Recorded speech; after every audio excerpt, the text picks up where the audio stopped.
Again, good evening.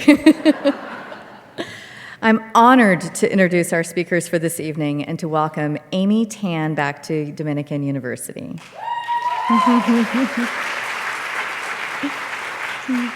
Amy is a beloved local author and the legendary novelist of titles such as The Joy Luck Club and The Bonesetter's Daughter.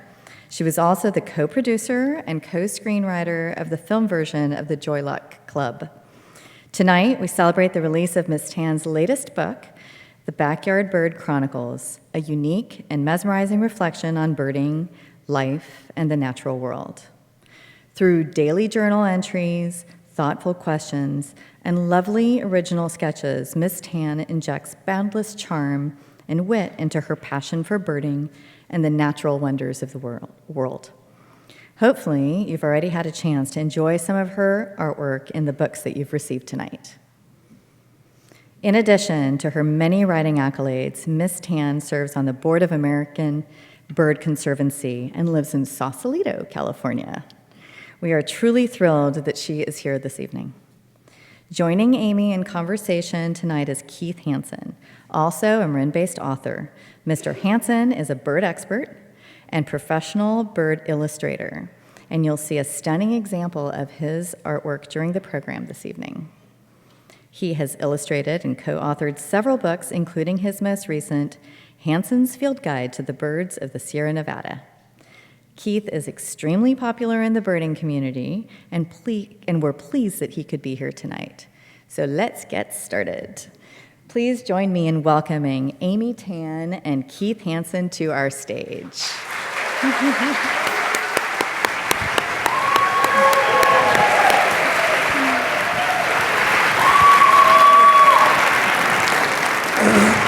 you.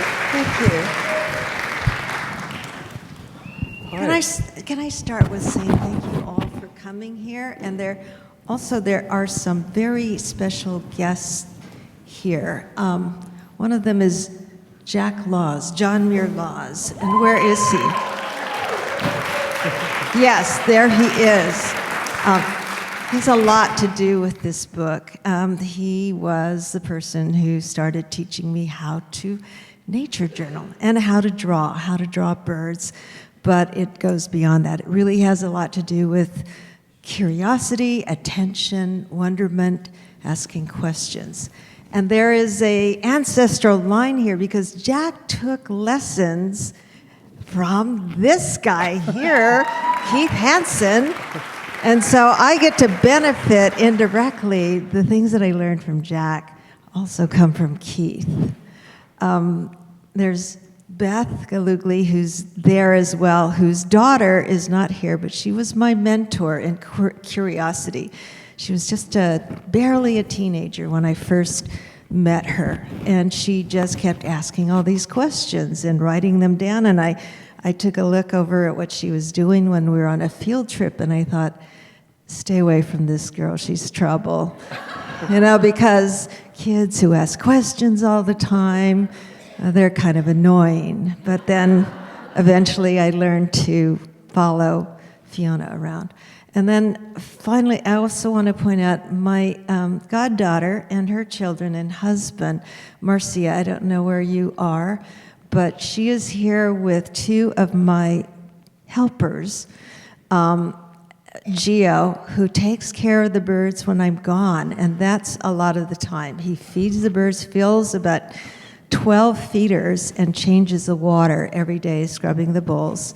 So I'm very grateful to him. And Lily, who's my chief owl pellet hunter, who has been a part of this. And I always feel that so much of this is about nurturing the next generation to be stewards of our natural wonders of the world. And she, whenever I see her taking delight in nature, I'm just so happy. This is what it's about. So with that, I'd like to move it to the next slide, if we could. Let me get the clicker. Yeah, and then you'll see why. I just clicked it. And click. Okay, click again. Does this thing need to be turned on somehow?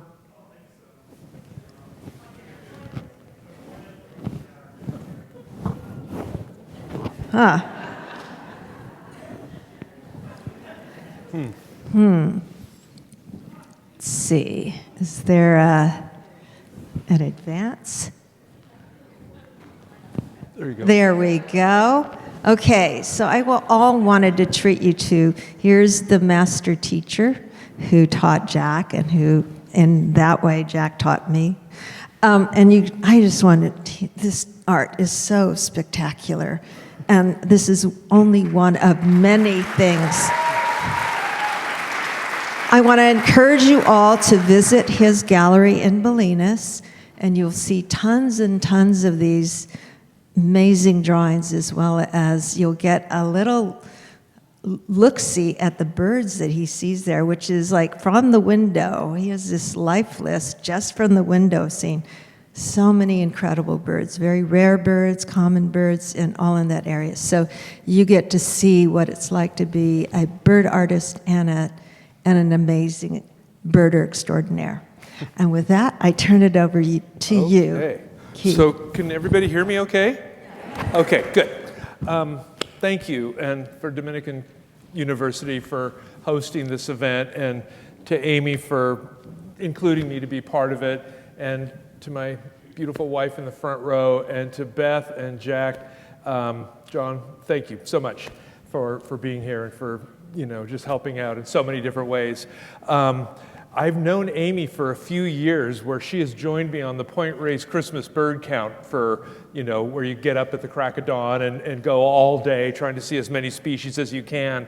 And it's just been really, really fabulous getting to know Amy over all these years. And, she asked me to help, kind of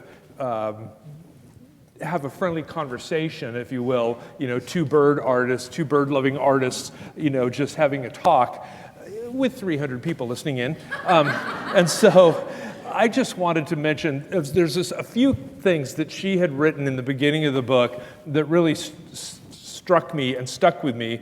And if I could, in her words, I just wanted to say, and I don't know if this is okay to do, to read your book to you, but if you don't mind, there were a couple things that you had written that really stuck with me. And she talks about the roots of the Chronicle finding their first beginning when Amy was 6 years of age.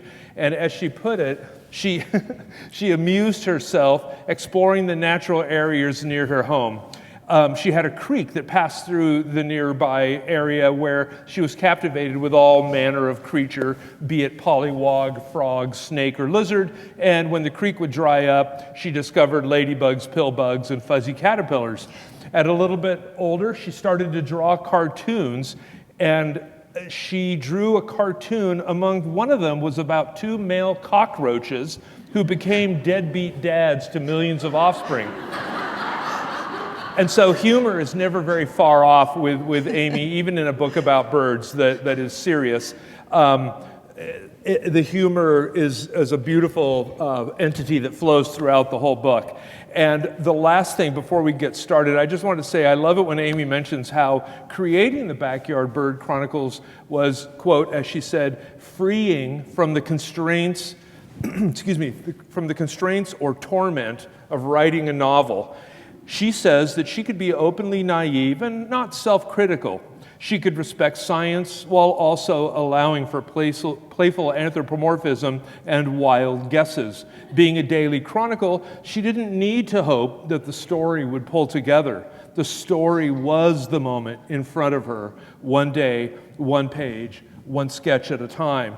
And so as you read it, you will be taking a walk with her in her life, through her eyes, in her home, of all of these fascinating creatures that are such a big part of her life now, and hopefully, to share it with everybody else. Do you want to start off with questions or just go straight into the show? Let's give some little background for people who don't know what my backyard looks like. And just so you have, we're going to quickly go through these so you can see what the habitat is. And the habitat has a lot to do with the kind of birds that come to this. If I was living in the desert, it would be different kinds of birds. It's a very lush oak woodland habitat. Tell them about your roof. Oh, that is a green roof. That is the flyway sign for the birds that are migrating where they're supposed to turn. And they see this here, and they say, that is where Amy's diner is.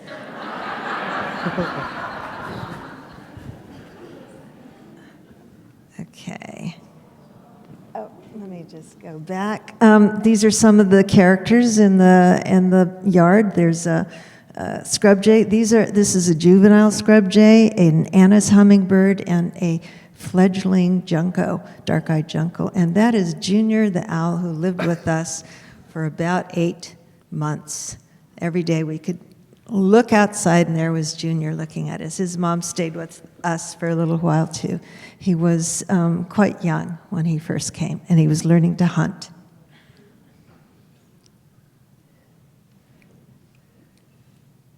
And these are some more. This is the little fledgling at the very top left-hand corner, an oak titmouse, Townsend's warbler, a California quail, 2 pygmy nuthatches in a bath, a spotted towhee, a golden-crowned sparrow, and a hermit thrush, and then also California towhee. And you'll notice that all of these birds, or most of them, are looking right at me. And that, I just want to say, when a bird looks at you, you have a relationship, especially if the bird looks at you and then goes back to doing what it was doing earlier. That bird has accepted that you're part of the landscape, and you're probably not going to eat it.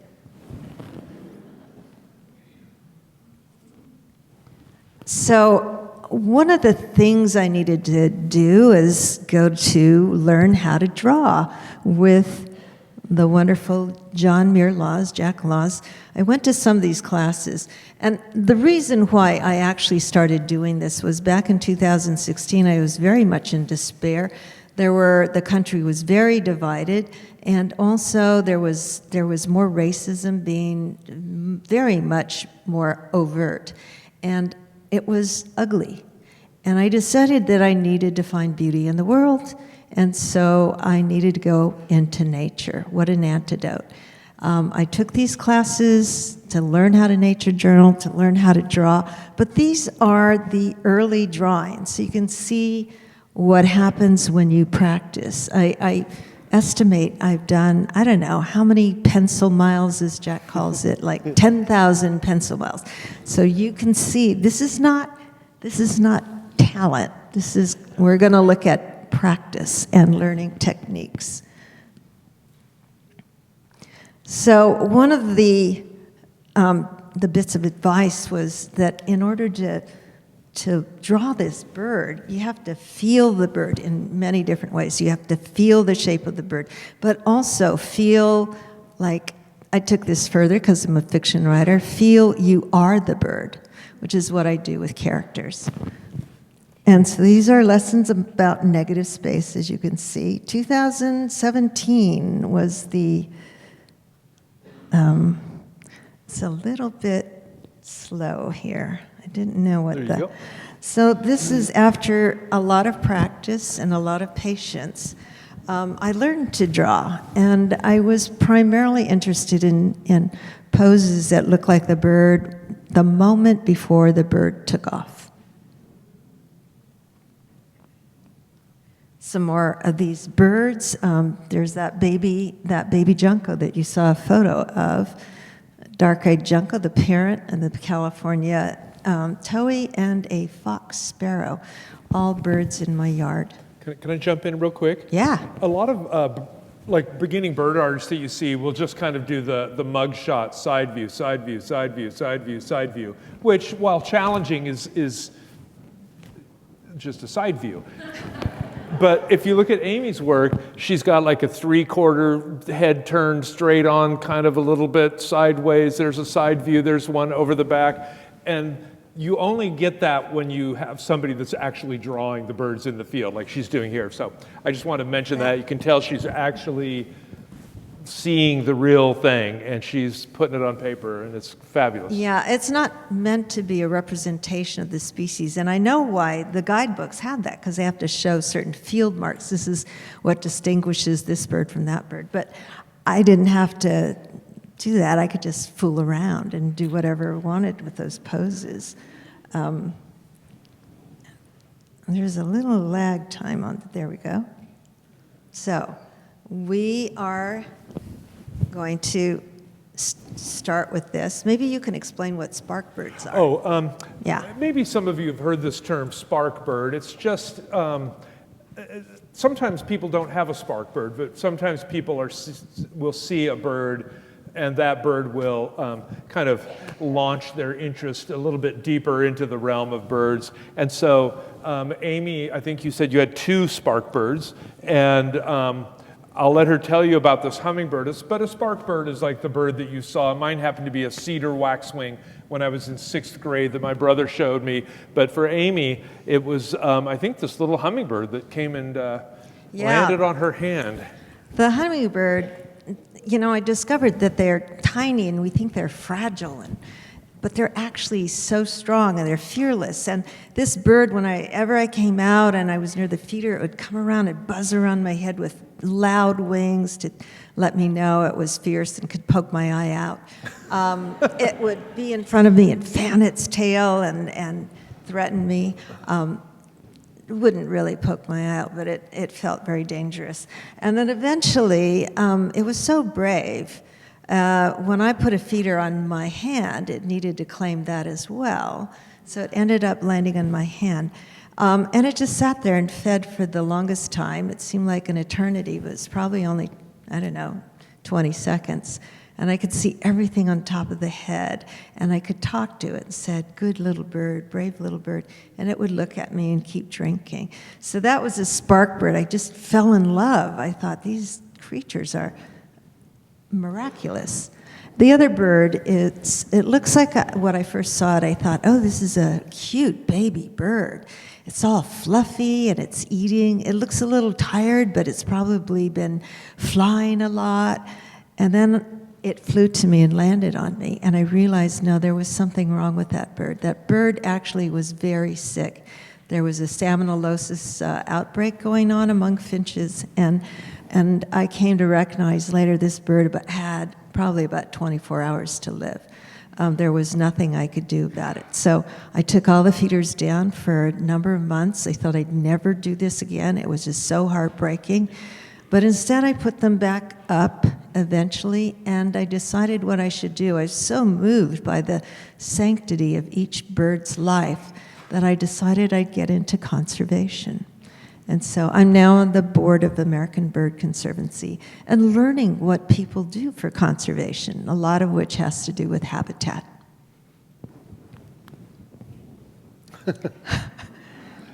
These are some of Amy's ways that she attracts birds, and I'll let her fill you in on some of the ways that she does. But I went a little overboard. I started to name them too. Like, no one's going to really come to the store and look at the offerings, so I just did that for the, imagining what the birds would like. Spicy suet. It's spicy because then the squirrels won't eat it.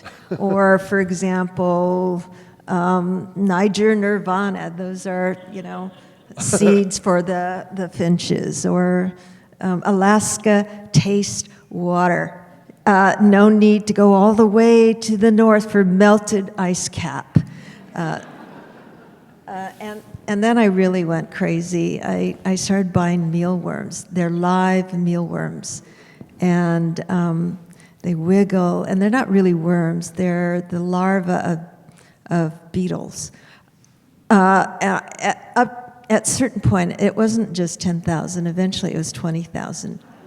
And my husband was very understanding. He opened their fridge, and there are all these live mealworms.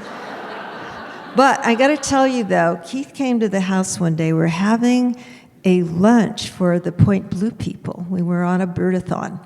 And I jokingly, these are all bird people, ornithologists, you got these. And I put a bowl of mealworms among the Chinese buffet offerings. And I swear, Patricia was the first one, Keith's wife, to look at it and go, "Oh, mealworms. These are live." And then Keith tasted it as well. And it was, okay. I have not let Keith give me a kiss on my cheek ever since. I don't look that much worse for the wear. I ate one. It was okay. He got them stuck in his teeth, and yeah, they're really crunchy. I think Patricia said they were like, or you said they were a little dry with a little pop of moisture at the end. Like a piece of cardboard with a pop. Thank you. Thanks for pointing that out, Amy. Yeah. Okay. A lot of people think my bird book is about these drawings, the whole book, the colorful ones. But the book really is about these observations that I was making. And when my editor was the one who thought we should turn this into a book. I had about 9 of these journals just jam-packed with these sketches and observations. So we chose from among that enough to put in a book. And I really liked to look at questions like where does anthropomorphism end and the actual intentions of a bird begin? How smart are they? Do they have emotions? Now what happened was I had a lot of crows and they were eating food and disrupting everything and training their little ones to jump on the feeders and steal food. So I had to get rid of them. And how do you get rid of birds or anything without harming them? Well, I went to Wild Birds Unlimited, and I found a fake crow for $14, and I messed it up a little, hung it upside down, and there were about 40 crows that came from all directions to mourn this dead crow. They've never met. There are these things about crows mourning their kind, but they never knew that crow, did they? That's a fake crow. So you still have it there, right? I still have it there, and they don't come to the yard. Do the crows come at all? Only the really young ones. They come and they look, and then they leave. But none of the adults come back anymore. I guess they really thought, danger. They remember. There's a little pigeon up there. Stool pigeon says, "A human did it," and laughed. and I did. Yeah, they stopped coming. But that was, you always find ways to tailor your garden to the other birds there. And so with the crows, I wasn't getting as many birds. Well, Amy's an expert in tailoring her yard to the birds coming. I think we'll get to an image here in a second that shows that clearly. Oops. Do you want me to just jump in? Yeah, you jump. Yeah, Amy was talk. wondering, how do birds do that? What are these sounds? If you've ever heard the male Anna's hummingbird displaying, you'll be inside and you'll hear this beep. Huh, what's that? I don't know, someone's car alarm going off. But if you go outside, you'll see the male Anna's hummingbird will do this display where he will hover in a vertical stance, but his bill's pointing towards the female in the top of a tree, and he'll go straight up in the air like an elevator, like 60, 70, 80 feet up, and then he'll turn and literally come straight down at her face with the sun at her back, so that when he comes right in front of her face, his throat feathers, the gorgets, are illuminated by the sun at her back, and he does a severe J-hook right in front of her face, and at that moment, he spreads his tail, and the outer tail feathers are almost like plastic. They're kind of hardened, modified feathers, and they let out this loud, shrill beep.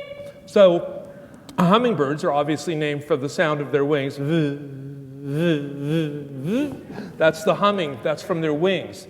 The pop that you hear is their tail. And then they can also sing. They don't have a great song, but... I don't know. Well, to a female, they have a great song. I think they're pretty good.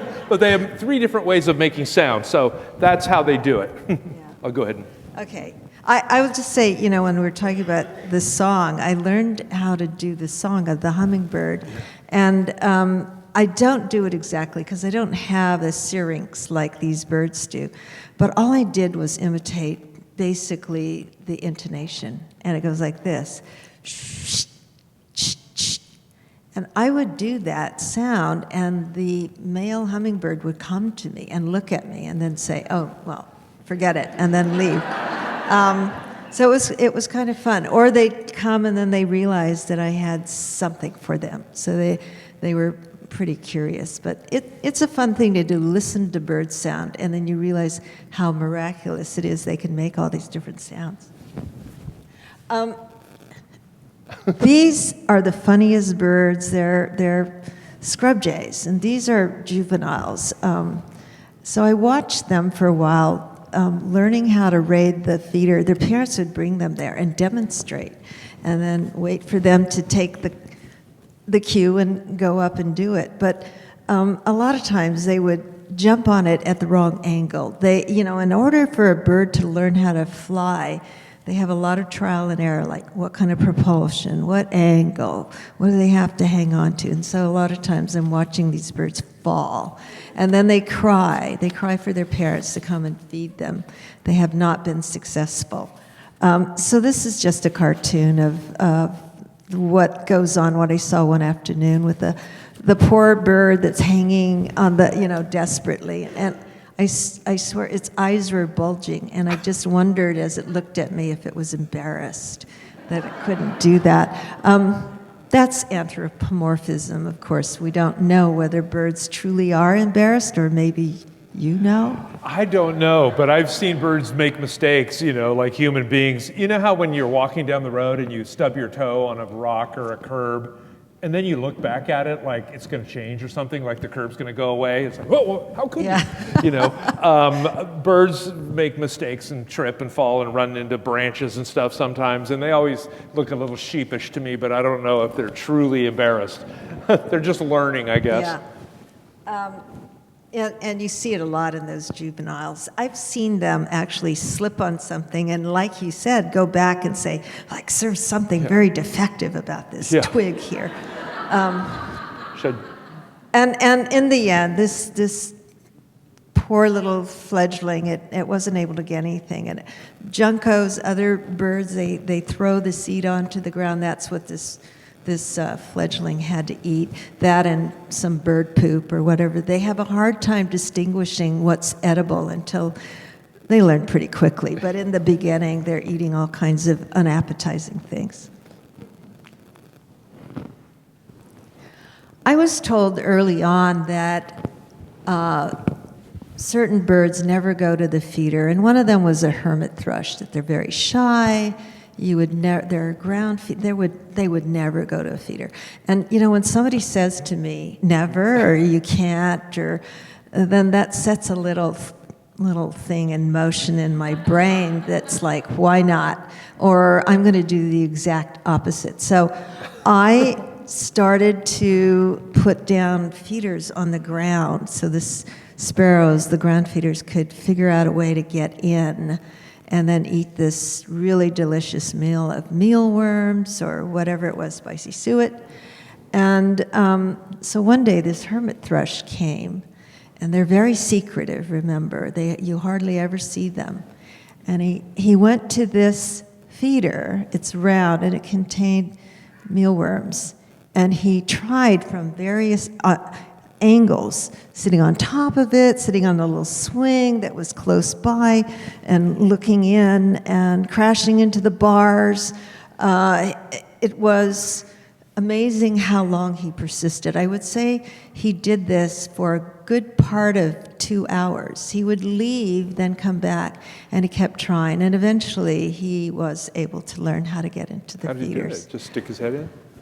Well, he didn't stick his head in. He had to sort of curve his body in, because they have this very long posture. They're always looking like they're some elegant movie star bird, they're with their thrush, like head their up, thrush beak up in the air, like, I'm Cary Grant, I'm very handsome. So it was eventually just learned that when they hop in, it's almost like shapeshifters. Yeah. They just change their whole body shape, and they managed to get in there. So that happened, and I just have to say, one day, going from birds and hermit thrushes won't go into feeders, and they won't stay out in the open. Watching this hermit thrush eat 15 mealworms. 15 is not a rounded number. 15 was the exact number I counted. And then at the end, it moved its body like this. Made room. I don't know, it was like a washing machine, but they have dual-chambered stomachs, so maybe, I don't know, was it going back and forth? I don't know, this is really interesting. So that's one of those questions you get to ask, and you don't know the answer. Yeah. Should I hit? I had a very artificial situation among the feeders. These birds do not normally in the wild hang out together. They don't go to the same restaurant. They're off feeding in this branch or in this part under the bushes. But because of the way this feeder is set up and the desirability of the food, you would get all kinds of different birds coming, and there would be aggression tactics. And I was very curious to know if there was a difference between the aggression that one species shows to its same species, or whether it's different with, these others. And then that gets into why is there dominance or what's territory. So this is to represent that. And some of the things that I learned is that you would get, there's a little dark-eyed jungle just happily eating these chips, and a golden-crowned sparrow, which is a migrating bird from Alaska. This sparrow would just sneak up on it, like suddenly, and that displaces a bird immediately. It doesn't matter how big the bird is, among the songbirds. If another bird jumps on it from the back, they take off. The little bird then grabs the food and takes off. So that's one strategy. The hermit thrush, I found that it would make eye contact but then turn away. It's like a passive-aggressive move, like I don't care, and then look that way. But sometimes the golden-crowned sparrow would leap on it. I found that this golden-crowned sparrow, I didn't know that they can actually change their crest and make it higher. So I watched that, and I did it in slow motion so I could see what was happening there.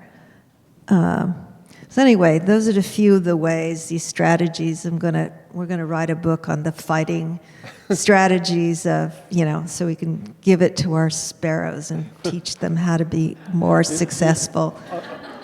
A lot of people look at birds and they don't really see much of an expression, but the more you look at birds and understand what the movement of their feathers are, you realize that they actually do have expressions that you can read to a point, oh, I'm curious. Oh, there's a Cooper's hawk around. Oh, I'm in love. Oh, ooh, I'm angry. Ooh, is it, cold outside? A lot of people say, oh, the bird is so fat. Look at it, so cute and fat. Birds aren't really fat. I mean, they may be fat, but you can't tell if a bird is actually fat by looking at it. You have to weigh it. When a bird is large, it's cold. It's not fat, it's just cold or sick. They fluff up when they're cold. So if it looks fat, it just means it's cold. So different, the skin is hooked to every feather follicle, and as the skin moves with their reactions, the feathers go up and down like you see a cardinal is, oh, is that bird seed? Oh, cool. Here comes a Cooper's hawk. Yeah. Boom, it goes down. And so I have a friend, whenever I ask him a question, and his name is Chuck. Hey, Chuck, did you hear about the... No, tell me about it. Oh. I want to say something. One of the things I did with Fiona, she would come to the house and we'd be looking at these things, and we saw a fox sparrow. There were 3 of them, but the biggest one would hop over to the hermit thrush and even another fox sparrow, and it did something like a twitchy movement, and I thought, what is that? And we did it in slow motion, and we could see that it was actually raising its whole wings above each time, but it happens in a millisecond, so you don't know. And it makes me think that there are lots of little micro expressions that birds do, and we simply are not fast enough, skilled enough to see what those are, whether it's the raised crest or what you're talking about, a little shake of a feather or whatever. It's there, and they must be communicating something to these other birds. These, as an example, okay. Yeah. All right. As an example of how smart they are, these are little juveniles that I gave them some dead worms. None of the other birds would eat them, and they fought over them. And I'll just tell you, just one of these birds, when the worms are almost finished, it went to the branch above it, and it dropped a big acorn in the middle of the plate, and all the other birds went away. And I thought, was that an accident, or did he actually plan that? That's, they're smart. One thing about scrub jays, it's a real love-hate relationship. People see them, oh, look, a bluebird, or oh, it's so pretty, it's blue. Other people are like, oh, that's the bird that ate the baby birds out of our nest, and they do nest parasitism, as do all corvids, crows, ravens, and jays.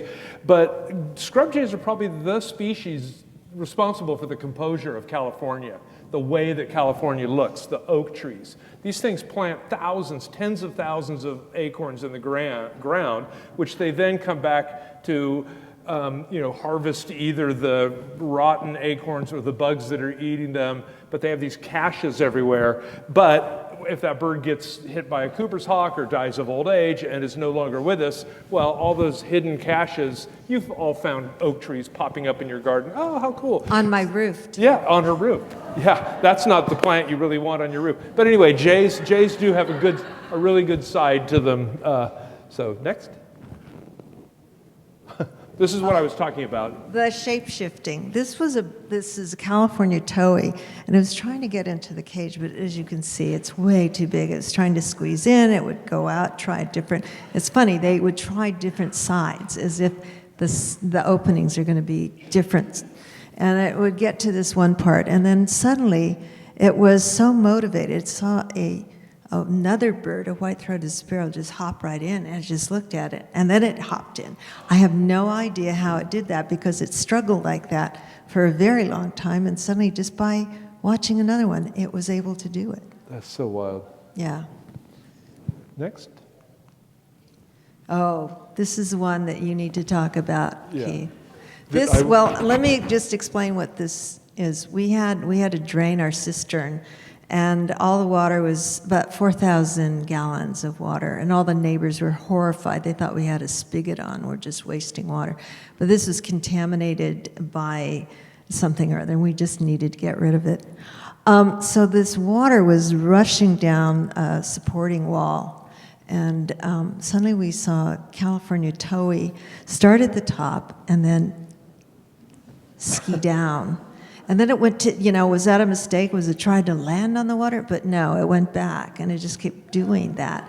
So that led to my asking, do birds play, or what's fun to a bird? And do we see that in other ways? People ask that, do birds have fun? And I have to say, yes, they do, because if you've ever watched ravens playing, on updrafts where they flip upside down and do barrel rolls, there's a famous video that's out of somebody Russian speaking is in their apartment looking out on all these snowy roofs, and I don't understand Russian, but you can hear him calling his girlfriend over. You don't see them, but they're looking out on these snowy roofs, and here's these ravens on top of the neighbor's roof with a yogurt lid, and they would throw the lid on top of the roof, and if the lid was the sharp side down, it would jump on it and it wouldn't go anywhere, and it would look at it, and then it would take the thing and turn it over, and then it would jump on it, zoom, and goes shooting down the roof, and all the other ravens would go like this, and then it would grab it, boing, boing, boing, boing, boing, back up to the top, throw it in the air. Half the time it would land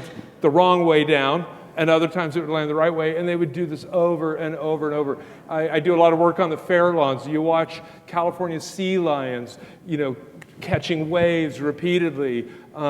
You can't watch white-throated swifts or peregrine falcons without thinking, oh my goodness, this has got to just be so much fun, once you get past the sheer terror of what they're dealing with.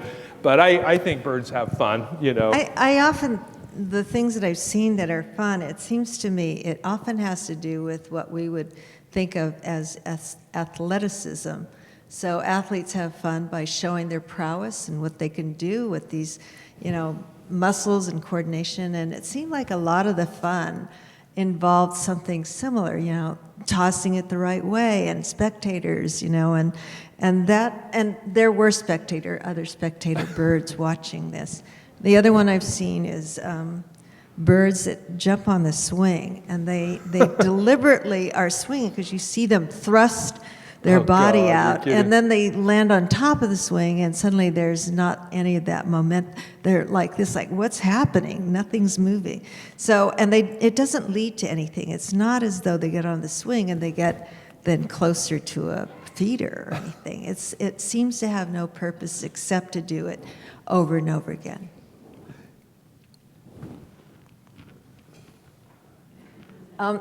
This, I have these feeders, and the scrub jays can't get into there, and at least their bodies can't.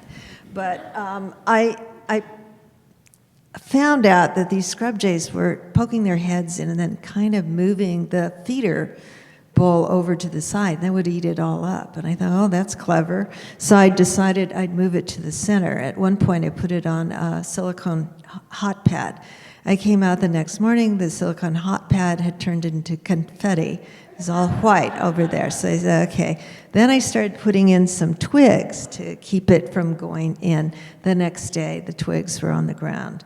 I tried a number of different things until I finally settled on bricks all around, because it couldn't move the bricks. It was in there. So what did it do? It actually stuck its whole head in there, which is not a really good strategy for survival, because any creature could have just lopped its head off. But that's how persistent these corvids are, and that I have discovered that one of the traits of intelligence in a bird, maybe in a human too, is persistence. Yeah.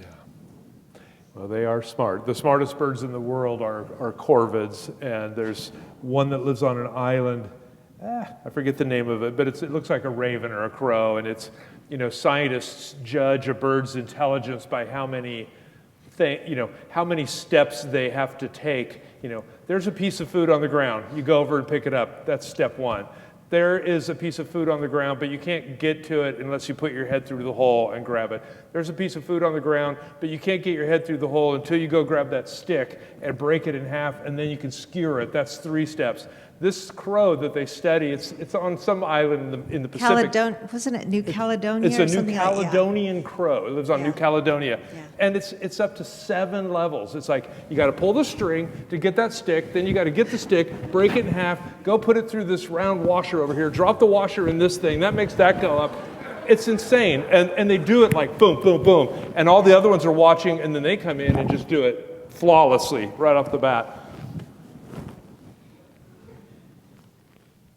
This is an ongoing, when you're just looking at birds, you're just saying what these personalities are. And this definitely gets into anthropomorphism. I'd say the jolly towhee, or the conniving scrub jay, the haughty hermit thrush. And especially when they're in a group situation like this, you get to see these differences. I don't know whether they're a genetic kind of personality or whether it's something developed when they're among other birds. I don't know. But I just find it fascinating that they are very different. Different types of birds seem to be different personalities. I have a friend who studies ants, and he said ants have personalities. Some of them are lazy, some of them are altruistic, some of them are just kind of dumb, or they're acting dumb so they don't have to work as hard. So, yeah. Well, when you think about we're human beings, we're one species and we carpet the earth. Birds are 10,400 species. And we all have a million different personalities. Well, so do birds. I one time filmed every hummingbird that landed at one of my feeders for 3 days.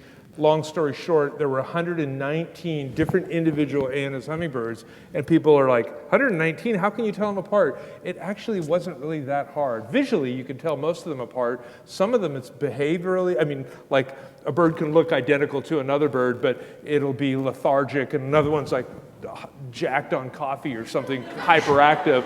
And so birds are every bit as variable, and I think we would be fooling ourselves if we didn't realize that all creatures in their own level have a diversity of behaviors and things like that. You can bird watch just for that, to see which ones are all hyper and which, Should I go to the next? Yes. Okay.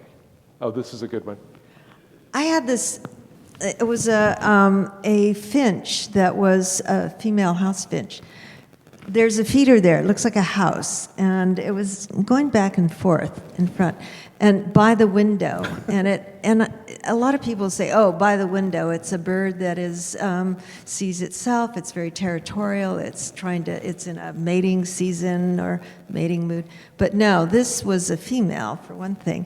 And it went back and forth there, and then it would go to another feeder, a seed feeder, a little bit away, sit in the hoop net, and then look at me. And then it would go back to this other feeder and just kept going back and forth, and the whole time looking at me, not pecking on the glass or anything, just like that, like. And then all of a sudden I thought, is it trying to tell me that its favorite feeder is empty? Is that possible? So I went out and I filled it, and it was waiting on the side, and I filled it, and it immediately went there. It's just like, just kept eating, and I thought, was that? I mean, we're guessing here. You go through this sequence of behaviors, and you're watching it, and it's hard to assign an intention to an animal, but doesn't that seem like what it was doing? Well, it does. They're smart, you know? Yeah, it does seem like that, and I think a lot of humans have a hard time making the jump to think, God, is that bird really, has that bird made the connection that all this food that they find every day has anything to do with, as you said, your flight? Who are you to the birds? You said you're a flightless being that brings them food. Yeah, yeah. I didn't know how much they appreciated that from me until when I took the feeders down. I've taken them down a few times over the years, but I took it down, and there, all of a sudden, there were birds I'd never known were in the yard, like an orange-crowned warbler or a purple finch, and they were sitting on the sill, and they were looking at me like this. And then they tapped twice. You know, males, when they're fighting with the mirrored image, they're fighting, they're pecking. These went like little polite, yoo-hoo, and they would stare at me. Then I'd move to another room, and they would follow me, and they'd be looking through the window again. And the orange-crowned warbler did that from window to window until I forgot about it, and I opened the door and it flew in. And it didn't go crashing in the walls like a lot of birds do. It perched itself on a little ledge, and it just stared at me. That was the orange crown? The orange-crowned warbler that I never had seen before. Well, I had one, and I'll be brief. I had one very bizarre experience that lasted for like 3 years. You know, I have bird seed out, and the winter sparrows come. And one year I had a bird called a Lincoln's sparrow, like Abraham Lincoln, a Lincoln sparrow, which is actually kind of an unusual bird to get at your feeder. And they're rather small, diminutive, kind of shy. They defer to the bigger sparrows, and they only come out when there's, you know, enough room or food to do that. And you know that creepy feeling that you get when you kind of feel like maybe somebody's watching you or whatever? I would be at my drawing board, and all the feeders would be empty. Every bird had come. There's no more food left. And I would turn around, and on the corner of the roof, the closest to me, would be this silly little Lincoln sparrow staring at me, and I'm like, okay, whatever. And I'd go back to drawing, and 3 minutes later, it would still be there.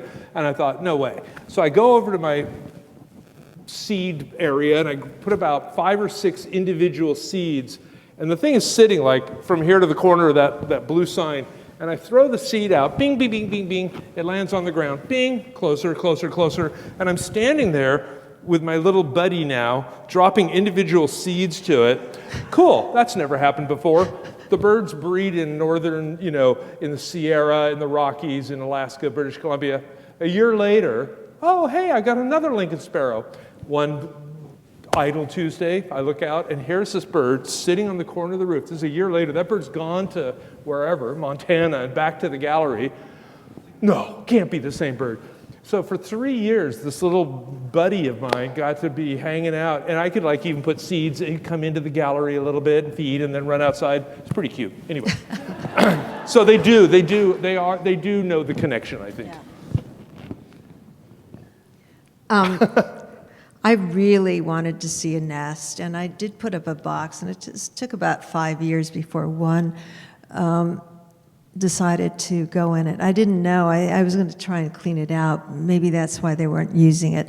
I opened it, and there were some eggs. There was a female in there, actually, and she was on the eggs, and it flew out, and then I felt terrible. What if she never comes back? And she flew back in, and then the male was going around the yard collecting tasty treats for her larva, and then he would call to her. It sounded like, honey, I just picked up 3 loaves of bread, and she would say, get your ass in here right now. It was a shorter song, you know, it was kind of the same song, but it was a little shorter with the female, and then he would go in there and deposit. And later on, I did see the babies.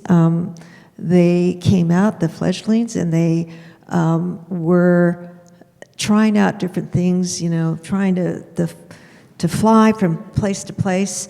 But what I also discovered is baby birds need to learn how to eat. It's not automatic. They just pick up a seed and swallow it. So I watched these little fledgling titmice pick up like an acorn, which is like this big, and that this is a bird that should not be eating an acorn, but it doesn't know. So he picked up an acorn and it does this. It's expecting it's just going to drop down in its throat, or it pick up a seed and not know what to do. And so one of the interesting things I saw is that this little titmouse had the seed, didn't know how to eat it, looked to the side, and there's a chickadee with a seed. Chickadee puts it between its feet and pecks it into smaller pieces, then eats it. Immediately after, the titmouse did the same thing. So they can learn from imitation, and it is sort of a closely related species, isn't it? Oh, they're very close, yeah. Yeah. So it wasn't like it was learning from a scrub jay or anything, but it did that, and I thought how interesting it could learn from a different species. I know. So another amazing thing about birds. I think we're getting a little low on time. Yes. Okay. So should I ask you a few questions real quick, or do you want You mean to do that? those?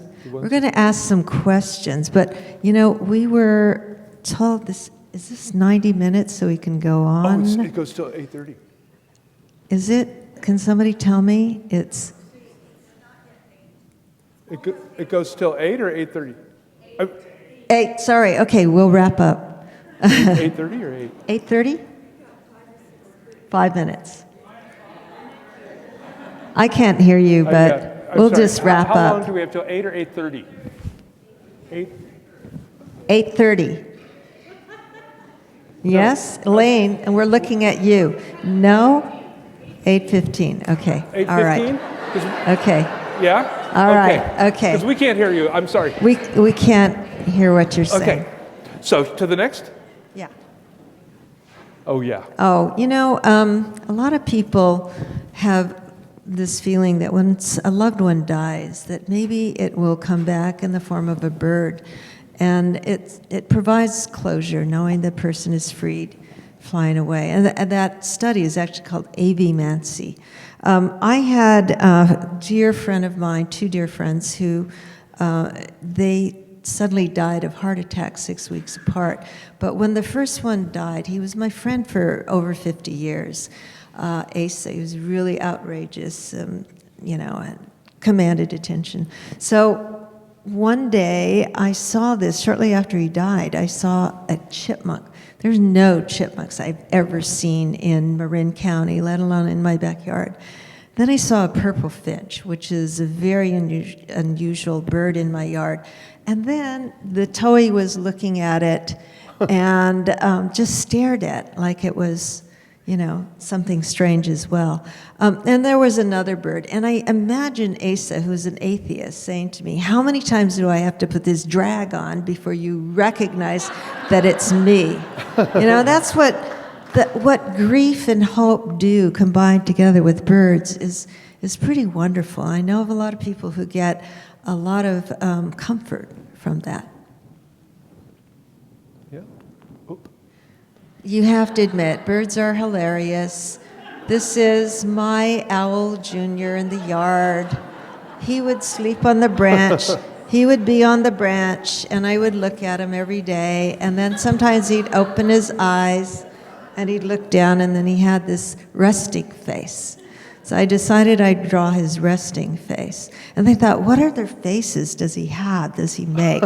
So I drew, a hangry face when he's hungry, or a mother love face. And of course, this is what they look like.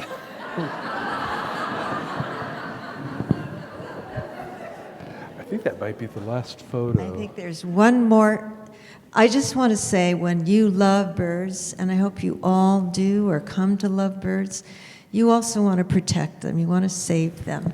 And one of the ways that birds end up dying is through window collisions. It's such a sad thing. And even if they hit the window and they seem stunned, and later, 10 minutes later, they fly off, they probably are still damaged and will die wherever they fly off to.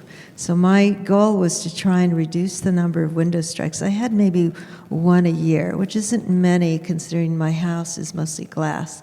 But I went around, I got white acrylic markers, and I drew spider webs over all the windows, the beautiful view windows of the bay and the island, and I actually would see birds coming toward the window, and they'd put on their brakes, so to speak, and stop. So I know that it works.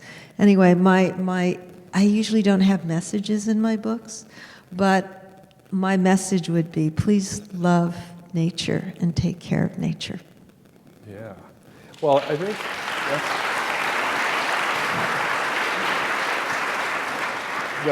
that's Amy right there, I'll tell you. In fact, that was exactly what I was going to mention at the end, and I still will in a second. But can I ask a few questions? Yes, please. This was a question by a friend of mine, Josiah Clark, asked me, why do you birdwatch? What does it do for you, Amy Tan? As it does different things for different people, what is it about birds that captivates you? Well, it makes me forget my novel isn't done. I can just keep going with the birds, and it serves a purpose.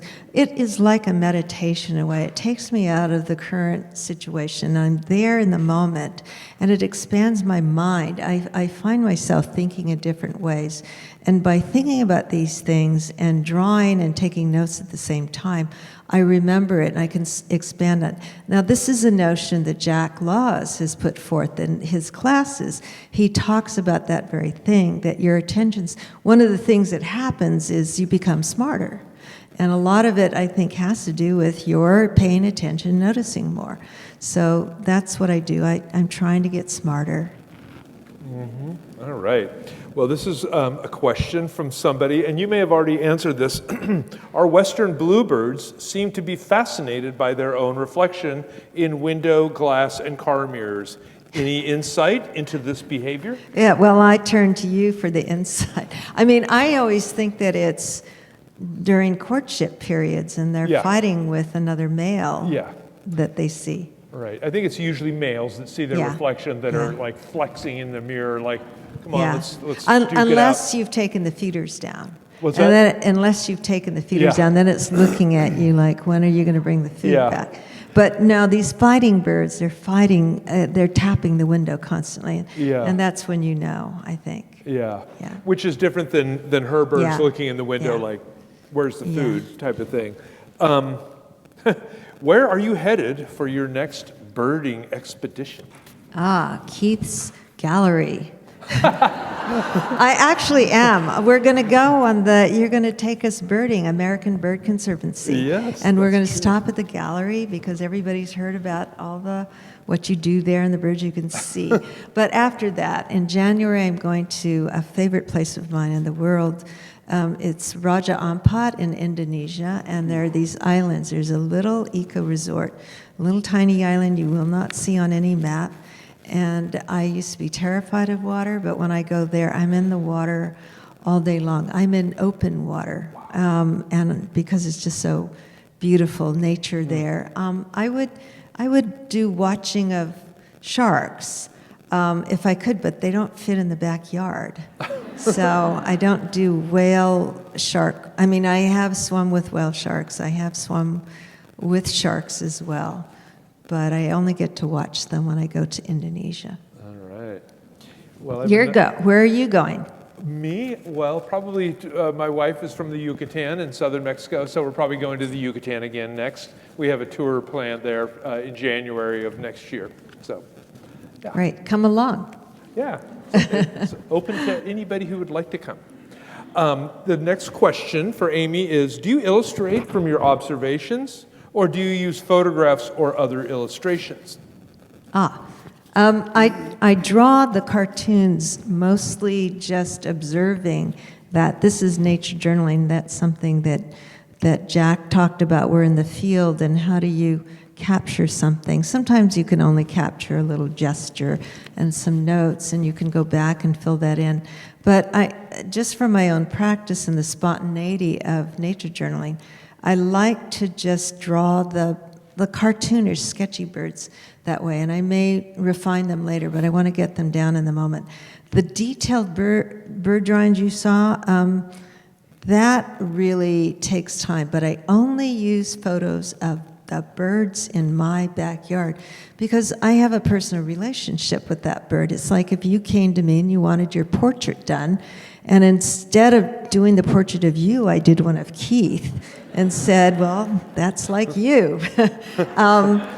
So it's very personal, and I use my own reference photos. You know, early on, I do have to say, when we visited your gallery, I saw that you had in so many of your drawings and your paintings these little details. They were so fine, and you did, it was the shading done by these details. And I thought, that's so fascinating. And I decided that I would do something like that. And so some of the drawings do, I learned that it's not that I have to do details to capture the bird, but I found it so relaxing and so meditative and so much into the notion of feeling the bird, becoming the bird, understanding every part of the bird and feeling what it's for. And so that's what I did. But I was influenced by looking at the art in your gallery. Oh, that's great. Yeah. Yeah, there's nothing better than just lots and lots and lots of experience. When I was a child growing up, bless my parents, they let me bring home any animal or snake or frog or dead bird or whatever that I would find. There was one rule: I couldn't bring snakes into the house, so I was very fearful when my snake that I had hidden downstairs in the basement had gotten out, and I never, to this day, never did find it again. Anyway, I was like 7 at the time, but yeah, there's nothing better than just staring and holding the bird and looking at it and opening its wings and, you know, getting to know it. And it's just like anything else. The more you know, the better your rendition of it will likely be. The next question is, did you grow up with any natural world study, like were you trained to observe or to draw, and how should children be taught to observe and draw? No, I wasn't trained so much. It was my own curiosity. I was supposed to become a doctor, and I was told that from the age of 6, that and a concert pianist. That was not a joke, by the way. That's exactly what they expected. They were investing in me through piano lessons. So, no, to play, to observe, to draw, that was fun, but that would not lead to anything but homelessness, being a bum, you know, displeasure by your parents. But there was one period of time in my childhood when we moved to Santa Rosa, and we lived next to a creek, Matanzas Creek. And in my mind, it's still gigantic. It's like as tall as from here to the mezzanine area there. I'm sure it was maybe only, you know, not that high. But I would go into that place, and I would just look at all the creatures in there and spend hours just staring at them. Now, I didn't know there was anything formalized like nature journaling or looking and studying. I would just watch these pollywogs turn into frogs over time. And the sad thing, or maybe it's not so sad, but I never looked up because there was so much going down there. I caught snakes, and they got loose and went into the house.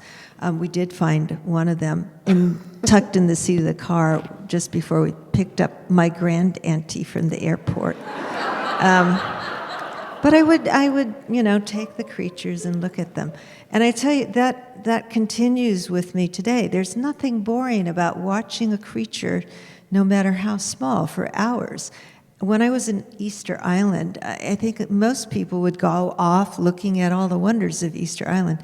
I sat there one afternoon. There were snakes coming out of a crack in the concrete.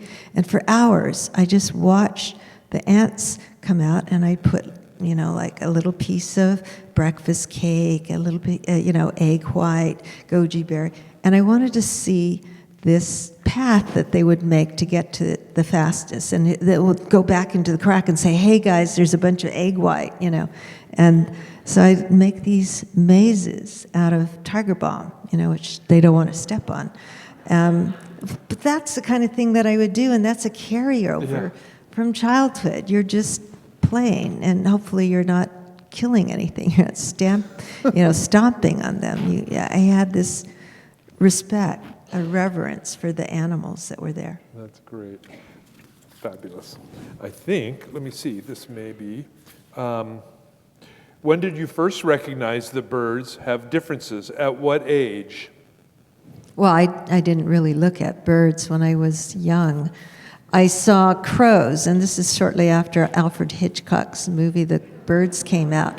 And so to me, these birds were, there to attack us. And in memory, I used to think that there was a crow that actually tried to kill me. But of course, that's probably imagination that has stayed in my mind as memory. I first learned that there are these amazing differences probably as an adult, around this time that I started paying attention.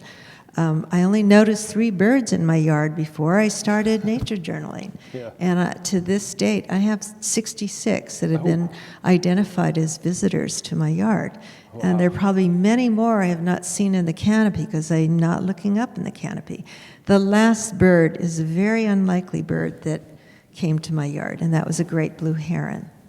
And that is not a bird that goes to this habitat. Did it go to your roof? The It plant was roof? sitting on top of the roof, not this roof, but That's it's great. just sitting there. Wow. Yeah.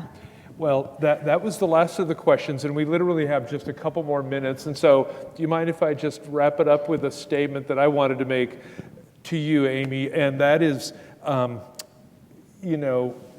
whether it's your kind of unwavering focus observing a bird's behavior for hours with saint-like patience, or the miles of pencil line that you have laid to paper, or the all-you-can-eat smorgasbord of organically grown seeds, nuts, and wriggling mealworms that you provide for your guests, you really have made overtures of friendship to all these birds of and in your world, and your love of the natural world.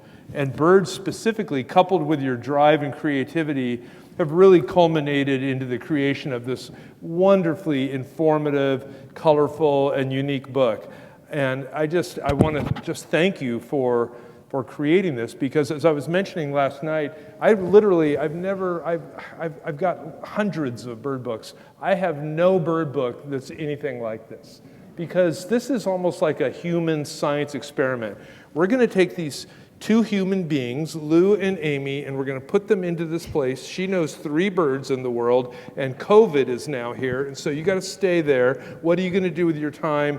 And this flower that has bloomed from this book and the creative process that has come out of Amy, it's a very, I don't know if the word innocent is the right way to put it, but Amy didn't have vast amounts of years of learning about birds. It was all off the hip, right out the window. What are they doing? Why are they doing it? And I just think that's a really fresh approach. Like she says, I wanted to keep the wine stains and coffee stains on there. It doesn't have to be so precisely scientific in every way. This is just me seeing what it is that I see and wondering about what it is.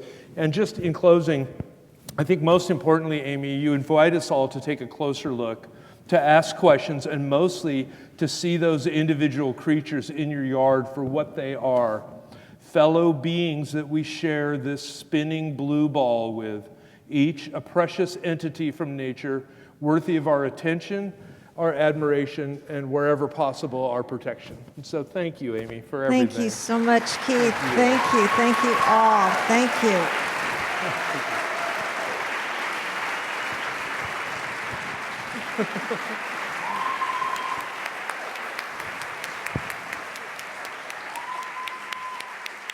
So much. Thank you. Oh, thank you.